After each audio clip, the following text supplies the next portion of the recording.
Welcome back. Horse jockey Siphokazi Malinga might have made history by winning the Durban July for the second time yesterday. But for most, the event was more about the glitz and the glamour and even an evening of partying. Now, the event is said to have brought over 300 million into the KwaZulu Natal economy. To speak more on the business of horse racing, we're joined now by Fundi Sithebe, who is the CEO of 4 Racing. A very good morning to you, Fundi, and thank you so much for your time. 300 million into the KZN economy. I mean, yes, of course, it could be said that it's the Durban July and it does this every year anyway, but I would imagine that, these numbers are because people were starved of this event for a couple of years because of the pandemic. And as soon as everybody said, right, Durban July, and even better, no masks, people went in. Good morning, Morena. Good morning, Faith. You spot on. I think because, one, the last time the Durban July was held in its form with a crowd like this was probably in 2019. If you recall, in 2020, there was no race whatsoever. And in 2021, we had to race behind closed doors. So very, very much people were looking forward to it, wanting to dress the part. And I think most importantly, absolutely significant for the economy of Durban, but also significantly for the racing industry. Money was brought into the economy. I think it was quite significant. But there was also just an uptick in betting revenues for the industry, which was very significant because that is money that goes straight back into running horse racing. Yeah. As you're speaking about that, Fundi, I want us to talk a little bit about the ecosystem, right, and the business ecosystem of horse racing, because on one side of it, we can understand it's the entertainment. The entertainment side is just to give some kind of a spectacle on it. But the business aspect of it and the elements of it comes in where it's all about the horses, right, the jockey, who makes sure that, the winner takes all kind of a mantra, the betting behind it as well. How are we faring in being able to take this business of horse racing to a level where it's even international and it brings in the type of international publicity that would see 500 million or 300 million going to 500 million? How are we faring when it comes to the international community, when it comes to horse racing? So, Faith, what a fantastic question. So maybe let me start broader internationally what this means for South Africa. So like you in the introduction, Morena said, so Siphokazi Malinga, black jockey, who's been absolutely great. He is on the global stage. He's on par. Our jockeys are on par with global jockeys, riding Sparkling Waters. So incidentally, Sparkling Waters is owned by Mrs. Slack, and it was bred in South Africa, right? So the significance of that, of Wilkoff Horse Drift being a world-class breeder in South Africa is quite huge. Then you have Mike de Kock, who's the trainer, also world-renowned trainer. So already there, that put us on the world stage. You've got the grooms that take care of these horses, that are the lifeblood of the industry, which we need to take care of. So all the profits and additional money that comes into horse racing, we as 4 Racing are putting back into making sure that the livelihoods of the grooms are taken care of. So that's the ecosystem. What's also interesting is because yesterday's event attracted a significant amount of international betting in terms of people sitting internationally wanting to bet. So the pick 6 went up to 18 million rands. So if you got the pick 6, that's how much was there to win.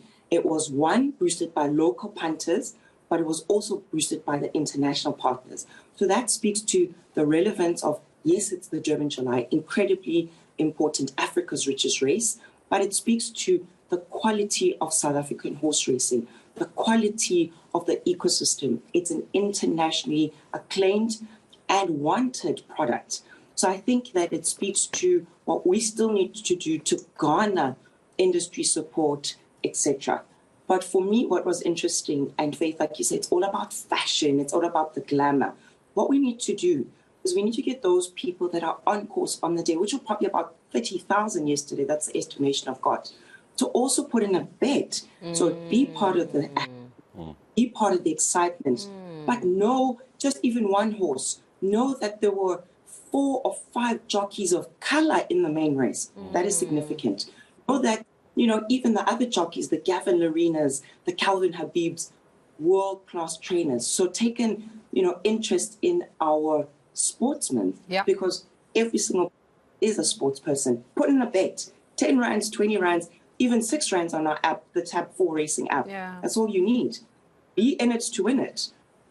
Fundi, it's the Durban July. It's the event that is looked forward to by most, especially those who love their fashion, of course, a lot of the celebrities. But as we've been saying, as we are speaking about it now, there is the sport of horse racing. And there are other derbies that take place that do not have the spotlight that the Durban July does. What does the Durban July, what is yesterday's race, what did yesterday's race, or what can yesterday's race do for the other races that don't get this kind of attention and probably don't get this kind of money pumped into it? So to be the one very, very appealing factor with the Durban July is just that one race, the main race. The stakes were 5 million rands. We dubbed that Africa's richest race. That is quite significant because the stakes are what obviously the owner gets in terms of their horse performing.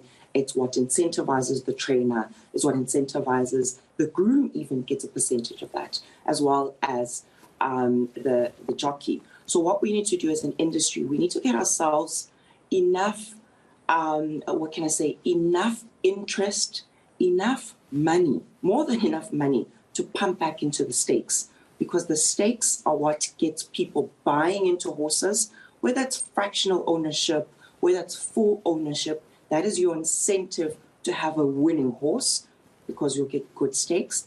But equally, it brings the punter onto an interest level, wanting to punt and wanting to put money into the tote, which is incredibly important. So if we can increase the stakes, we can increase, the value of the betting.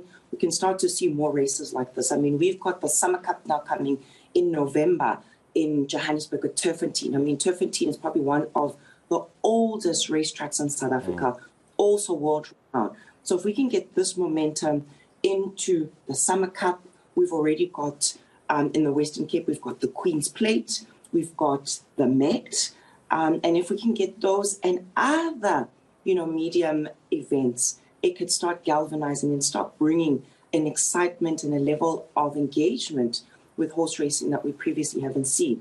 And most importantly, having a more diverse audience. Yeah. That's important for us as for racing.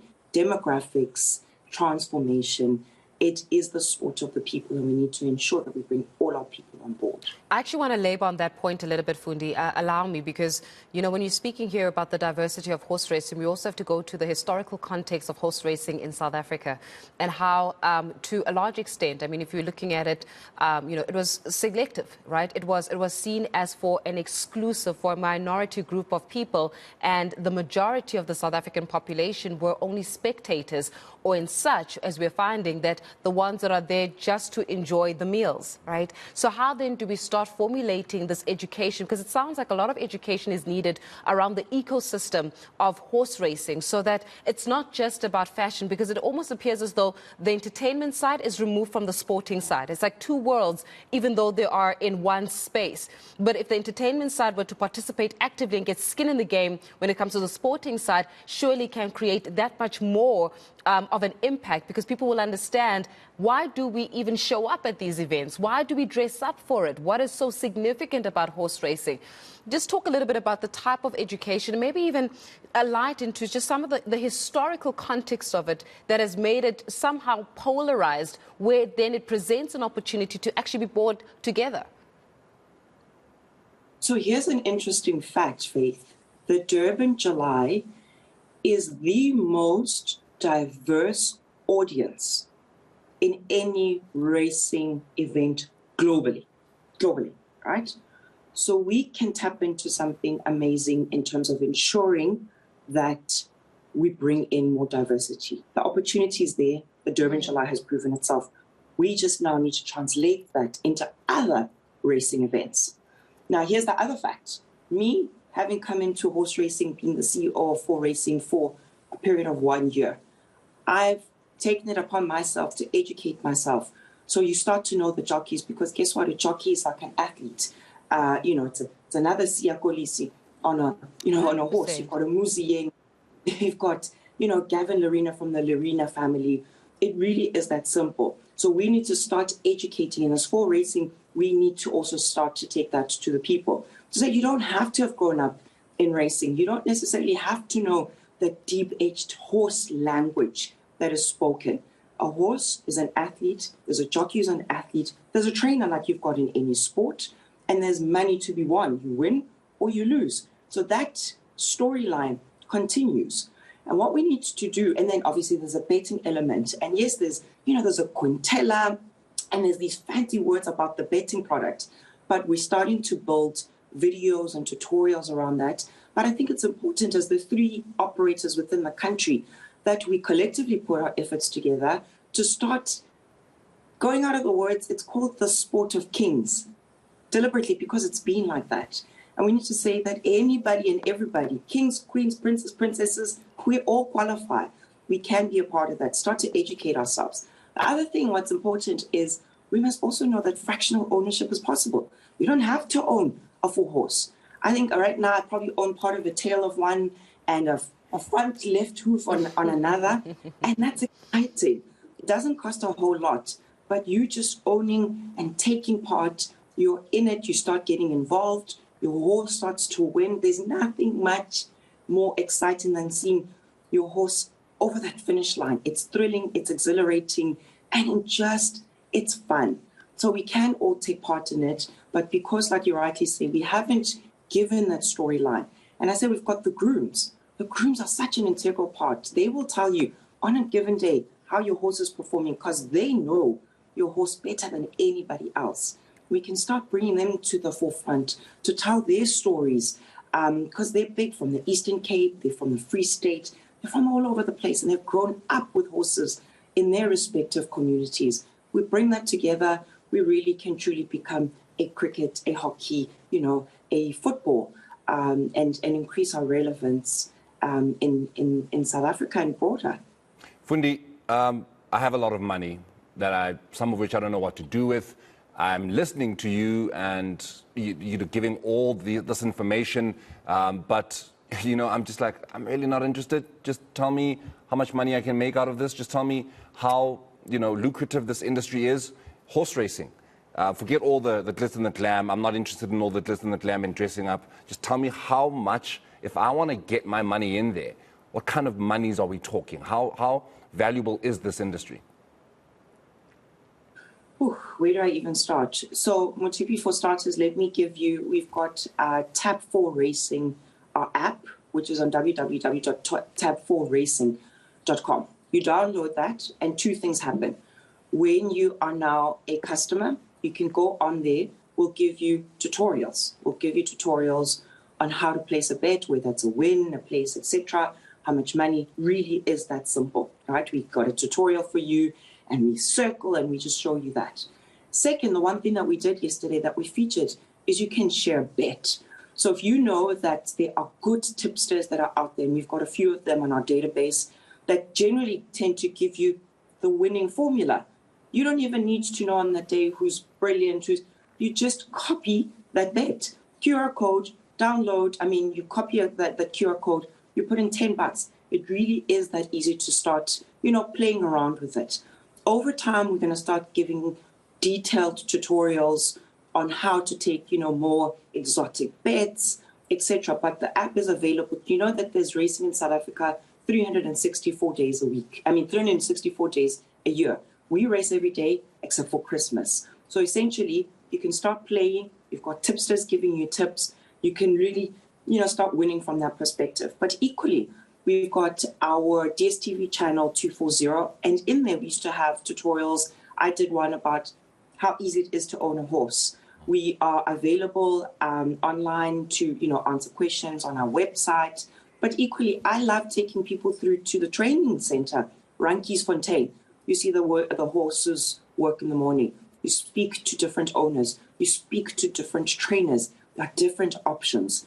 And that then takes into what we've got every so often in the year called the sales. It's like an auction for horses where you can start taking part, becoming parts of syndicates. So there really is multifaceted aspects.